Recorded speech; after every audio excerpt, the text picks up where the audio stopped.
இன்றைய மன்னா ஏசாயா 45வது அதிகாரம் 2வது வசனம். நான் உனக்கு முன்னே போய் கோணலானவைகளை சேவையாக்குவேன். கர்த்தர் உங்களுக்கு முன்னாடி போய் கோணலானவைகளை சேவையாக்குவார். உங்களால சேவையாக்க முடியாத காரியங்களை கர்த்தரால சேவையாக்க முடியும். ஒருவேளை நீங்க யோசிக்கலாம், என்னுடைய பாதை முழுவதும் கோணலாய் இருக்கிறது, இது செவையானதா இல்லை, என் வாழ்க்கை கோணலானதாய் கிடக்கிறது, சீர்கேடாய் இருக்கிறது.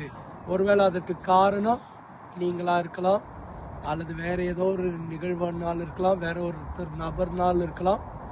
ஆனால் கர்த்தர் சேவையாக்க முடியும். நான் உனக்கு முன்னே போய் கோணலானவைகளை சேவையாக்குவேன். கர்த்தர் கோணலானவைகளை சேவையாக்க வல்லவர். உங்களுடைய வாழ்க்கையில எதெல்லாம் கோணலா இருக்கோ கர்த்தர் சேவையாக்க போகிறார். ஜெபிக்கலாமா? எங்களை அதிகமாக நேசிக்கிற நல்ல ஆண்டவரே, கோணலானவைகளை சேவையாக்க நீர் வல்லவர். உங்களுடைய பிள்ளைகளுடைய வாழ்க்கையில எதெல்லாம் கோணலாய் காணப்படுகிறதோ அது சேவையாவதாக.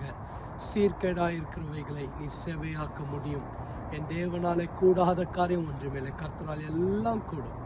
மனம் இறங்கி எங்களுடைய வாழ்க்கையில கோணலாய் இருக்கிறவைகளை கர்த்தர் சீர்படுத்தி சேவையாக்குவீராக. அற்புதங்களை செய்ய உங்களுடைய பிள்ளைகளை உற்சாகப்படுத்துங்க, வழிநடத்துங்க, பலப்படுத்துங்க. இயேசுவின் மூலம் ஜெபிக்கிறோம் பிதாவே, ஆமென். கர்த்தர் உங்களை ஆசீர்வதிப்பார். ஆமென்.